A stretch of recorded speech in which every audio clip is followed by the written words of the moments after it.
2025 সালে আপনারা যারা নতুন ভোটার আবেদন করতে যাচ্ছেন কিংবা নতুন ভোটার হতে যাচ্ছেন তাদের জন্য একটি কার্যকরী ভিডিও হতে যাচ্ছে আজকের এই ভিডিওতে আমি বিস্তারিত বলবো কিভাবে নতুন ভোটার আবেদন করবেন নিজে ঘরে বসে, এবং ভোটার আবেদন করতে যে সমস্ত কাগজপত্র লাগে, কি কি কাগজ লাগে, সমস্ত বিষয়ে বিস্তারিত আলোচনা করব। তো আমি আমার কম্পিউটার থেকে চলে যাচ্ছি, যে কোনো একটি ব্রাউজার ওপেন করে গুগলে চলে যাচ্ছি। তো এখানে গিয়ে আমি লিখবো হচ্ছে যে এনআইডি সার্ভিস। তো এনআইডি সার্ভিস লিখে হচ্ছে যে ইন্টারপ্রেস করবো। ইন্টারপ্রেস করার পরে দেখুন এনআইডি সার্ভিস এসে service.nidw.gov.bd এখানে আমি ক্লিক করব। ক্লিক করার পরে দেখুন বাংলাদেশ এনআইডি অ্যাপ্লিকেশন সিস্টেম, এখান থেকে নতুন নিবন্ধনের জন্য আবেদন।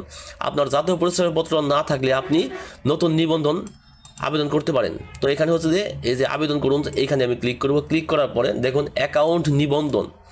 তো এখানে হচ্ছে যে পুরো নাম ইংরেজিতে, এখানে অবশ্যই পুরো নাম আপনাকে ইংরেজিতে ফিল আপ করতে হবে আপনার সার্টিফিকেট অনুযায়ী। আপনার যদি সার্টিফিকেট না থাকে সেই ক্ষেত্রে আপনার জন্ম নিবন্ধনে যে ইংলিশটা আছে সো ইংলিশটা দেখে দেখে হুবহু এখানে লিখবেন। এখানে অবশ্যই ক্যাপিটাল লেটার দেওয়ার চেষ্টা করবেন। এখানে পুরো নাম ইংরেজিতে, এখানে আছে আপনার জন্ম তারিখ, আর এখানে হচ্ছে যে ক্যাপচা কোডটা আপনার আসবে সেই ক্যাপচা কোডটা এখানে দিয়ে বহাল বাটনে ক্লিক করবেন। তো আমি আমার কাজটি করে নিচ্ছি।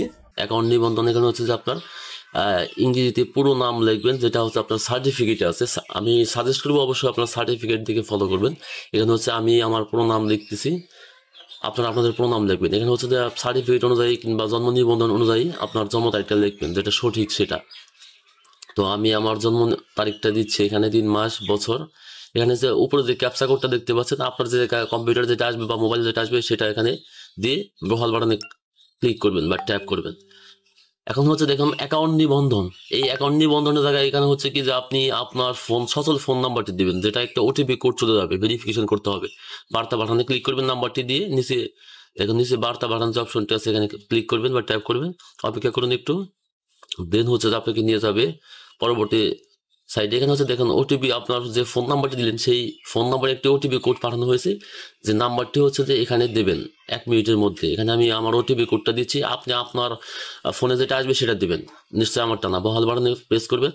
এখন হচ্ছে একটা ইউজার নেম, পাসওয়ার্ড এবং পাসওয়ার্ড পুনরায় লিখুন। আপনি একটা ইউজার নেম সেট করবেন আপনার জন্য ভবিষ্যতে সংরক্ষণের জন্য। তো আমি আমার একটা ইউজার নেম প্রদান করতেছি, পাসওয়ার্ড এবং পাসওয়ার্ড পুনরায় দিয়ে বহাল বাটনে প্রেস করতেছি। এখন দেখুন দেখতে পাচ্ছেন যে প্রোফাইলের বিস্তারিত প্রোফাইল যে অপশনটা আছে এখানে আমরা ক্লিক করব বিস্তারিত কিছু লেখার জন্য। দেখুন হচ্ছে যে এখানে নাম ইংরেজিতে, লিঙ্গ, রক্তের গ্রুপ, জন্ম নিবন্ধন তারিখ। এখানে এডিট অপশনে ক্লিক করবো আমি। এডিট অপশনে ক্লিক করে হচ্ছে যে আমি এগুলো সব এডিট করবো। আমি আমার ঠিকানা বা নাম ঠিকানা সমস্ত কিছু বসাবো দিকে এডিট অপশনে। দেখুন এডিট অপশনে ক্লিক করলাম।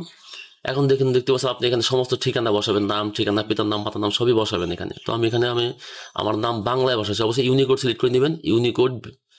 এখানে হচ্ছে যে আমি আমার নাম যেভাবে দেওয়া আছে সার্টিফিকেটে কিংবা জন্ম নিবন্ধনে ওইভাবে বসাবো।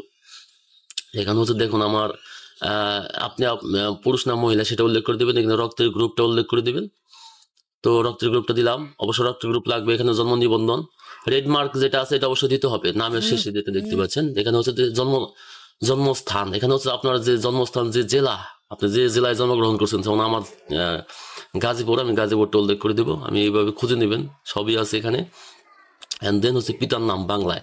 এটাও অবশ্যই বলতেছে আপনার সার্টিফিকেট কিংবা জন্ম নিবন্ধন অনুযায়ী ফলো করবেন, কোনো ধরনের ভুল ভ্রান্তি যেন না হয়। পিতার এনআইডি নাম্বার, পিতার নাম ইংরেজিতে, অবশ্যই সার্টিফিকেট দিয়ে ফলো করবেন, বারবার বলতেছি। কিন্তু এখানে হচ্ছে মাতার নাম বাংলায় দেবেন, ঠিক আছে। এটা বাংলায়, মাতার নাম ইংরেজি। তারপরে নিচে হচ্ছে যে তারপর মাতার এনআইডি তথ্য দেবেন। এগুলো পূরণ করতে গেলে অবশ্যই পিতা মাতার এনআইডি কার্ড সামনে রেখে তারপরে কাজগুলো করবেন। এখানে হচ্ছে যে দেখেন বিবাহিত না অবিবাহিত, বৈবাহিক অবস্থা অবিবাহিত দিলাম, দেওয়ার পরবর্তীতে এখন শিক্ষাগত যোগ্যতা। এখানে একটা জিনিস মনে রাখবেন যে আপনি যে পরিমাণ শিক্ষাগত যোগ্যতা দিবেন অবশ্যই সেটার সার্টিফিকেট আপনাকে প্রদর্শন করতে হবে, শো করতে হবে। এটা জেনে বুঝে তারপর দেবেন। পেশা দিয়ে দিবেন, পেশা এখানে স্টুডেন্ট দিলাম। অসমর্থতা, সে যদি প্রতিবন্ধী হয় তাহলে এখানে উল্লেখ করে দিতে পারেন, ঠিক আছে। অসমর্থতা যদি থাকে এখানে হচ্ছে ধর্মটা নির্বাচন করে দেবেন। অ্যান্ড দেন হচ্ছে যে পরবর্তীতে এখন হচ্ছে যে দেখেন বর্তমান অবস্থানগত দেশের নাম, কোন জায়গায় অবস্থান করছে বাংলাদেশ দিলাম।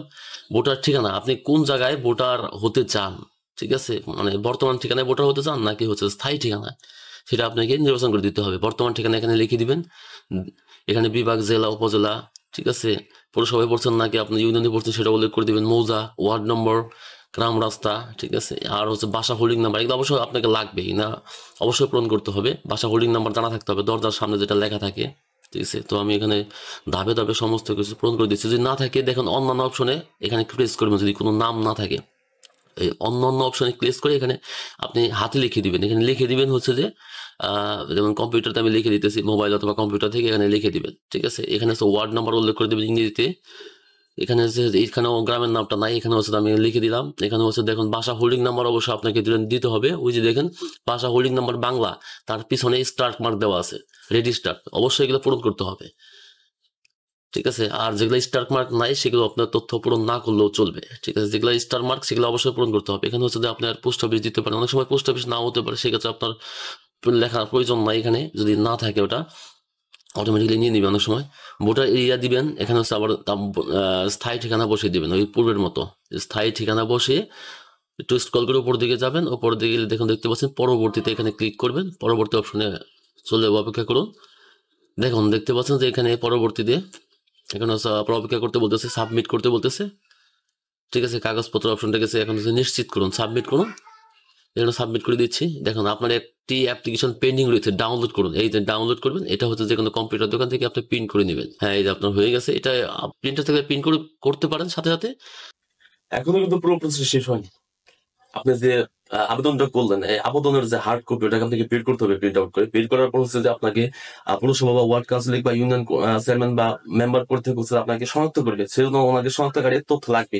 ঠিক আছে, তারা হচ্ছে এলাকার প্রতিনিধি, তাদের শনাক্তকরণ তথ্য লাগবে, তাদের সাইন সিগনেচার লাগবে। দেন হচ্ছে লাগবে আপনার জন্ম নিবন্ধন এবং সর্বশেষ পড়াশোনা যে করছেন সর্বশেষ সার্টিফিকেটের ফটোকপি আপনাকে জমা দিতে হবে। এবং স্থায়ী ঠিকানা প্রমাণের ক্ষেত্রে আপনার বাসার ট্যাক্স রসিদ বা কর রসিদ, ওটাকে আপনি সাবমিট করতে হবে। এবং পিতা মাতার ভোটার আইডি কার্ড আপনাকে সাবমিট করতে হবে, ভোটার আইডি কার্ডের ফটোকপি। দেন হচ্ছে নাগরিক সনদপত্র লাগবে। আর মেডিকেল সনদ, রক্তের যে আপনি রক্তের গ্রুপ টেস্ট দিয়েছেন সেটা আসলে প্রমাণের ক্ষেত্রে আপনার একটা মেডিকেল সনদ লাগবে, ব্লাড টেস্টের রিপোর্টটা লাগবে। আর দেন হচ্ছে যে বাসা, যে বাসায় আপনি থাকেন বা যে বাড়িতে আপনি থাকেন সেটা প্রমাণের ক্ষেত্রে আপনাকে লাগবে হচ্ছে যে বাসার সর্বশেষ বা বাড়ির সর্বশেষ কর্পোরেশন যে কাগজটা বা ডকুমেন্টসটা, ওটা লাগবে। আর হচ্ছে যে কারেন্ট বিলের ফটোকপি লাগবে। এই সমস্ত সামগ্রিক বিষয়গুলো একত্র করে ফটোকপি আকারে সাবমিট করবেন। এটা হচ্ছে ফুল প্রসেস। আশা করি ব্যাপারটা বুঝতে পারছেন। আর 105 থেকে যে মেসেজটা আসবে ওটা ফলো করবেন।